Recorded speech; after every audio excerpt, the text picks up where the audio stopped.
નીચેના જે પરિવર્તનો આપેલા છે કે આમાંથી આ બનાવવાનું, એની આપણે રાસાયણિક પ્રક્રિયા લખવાની.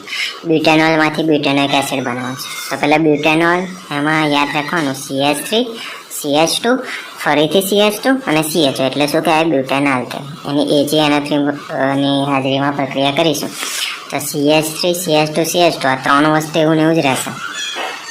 પણ આ CO, અહીંનો O અને આ OH, CO અને OH આ એક એડ થશે એટલે મને શું મળી જશે? બ્યુટેનોઇક એસિડ. બરાબર. હવે એસિટોનમાંથી પ્રોપેન બનાવવાનું છે. તો એસિટોનમાં યાદ રાખવાનું CH3 વચ્ચે C અને C ની નીચે 2 O. બરાબર. એની પ્રક્રિયા થશે ઝિંક અને HCl. તો શું ફરક આવશે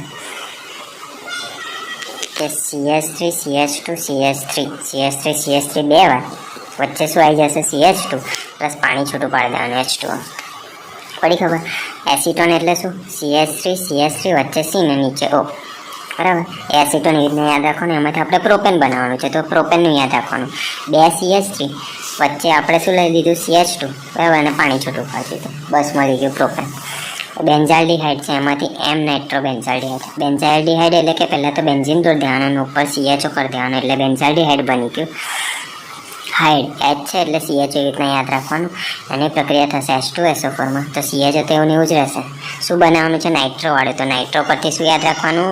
નાઇટ્રો NO2. શું યાદ રાખવાનું? NO2. ફરક શું આવશે? સેમ ટુ સેમ દૂર નાખવાનું. ખાલી નાઇટ્રોના લીધે નીચે શું એડ કરવાનું? NO2. બરાબર. તો આવી રીતે યાદ રાખવાનું છે. પછી છે કે જે એનેલિન છે અને જે ઇથેમાઇન છે એની નાઇટ્રસ એસિડ સાથે પ્રક્રિયા કરવાની છે. તો શું મળશે? બરાબર. તો અમુક વાર જો થિયરી આપેલી હોય ને તો થિયરીવાળું એકલું લખી દેશે તોય ચાલશે, આગળ સમીકરણવાળું નહીં લખો તોય ચાલશે. બરાબર. માર્ક્સ મળી જશે. તો એમની પ્રક્રિયા શું થાય છે? તો કે જે એનિલન છે ને એ નાઇટ્રસ એસિડ સાથે પ્રક્રિયા કરે છે ને તો શું બને છે? એલિફેટિલ ડાયએઝોનિયમ ક્ષાર બને છે. એ શું હોય છે? અસ્થાયી હોય છે. એટલે કે એક જગ્યાએ રહી ના શકે અને એના કારણે એની જોડે શું છે? નાઇટ્રોજન પણ મુક્ત થશે. એનિલિન એટલે RNH2. એની પ્રક્રિયા કરીશું નાઇટ્રસ એસિડ એટલે કે HNO2 વડે. બરાબર. એમાં HClની હાજરીમાં કરીશું તો શું થશે? આ R એવું ને એવું જ રહેશે. આ N અને 2 રહેશે અને આ Cl જે છે ને એ આવી જશે. બરાબર. બીજું બધું જતું રહેશે. શું? R N2 અને Cl. ઓકે. એની પાછી પ્રક્રિયા થશે પાણીમાં. તો શું થશે?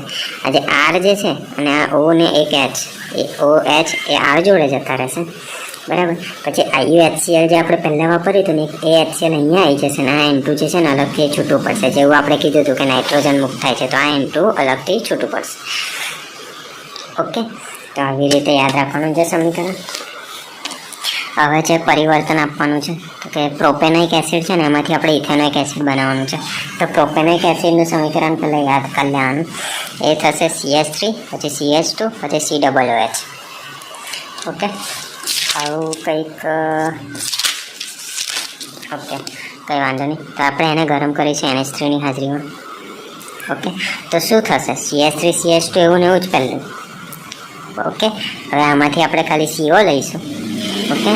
અને NH3ની જગ્યાએ શું થઈ જશે? NH2 થશે. એની પાછી પ્રક્રિયા થશે NOHની હાજરીમાં. પહેલું તો સેમ જ રહેશે. બરાબર. પણ અહીંથી CO વચ્ચેનું નીકળી જશે. બરાબર.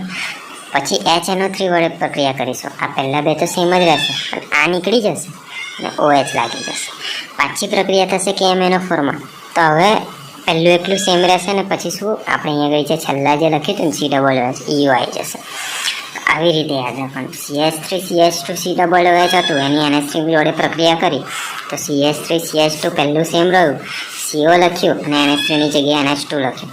પછી NOHની પ્રક્રિયા કરી, પહેલાં બે સેમ, વચ્ચે અહીંયા ખાલી CO એકલું નીકળી ગયું, બીજું બધું સેમ. પછી HNO3 જોડે પ્રક્રિયા કરી, પહેલાં બે સેમ, એની જગ્યાએ શું લખ્યું? OH.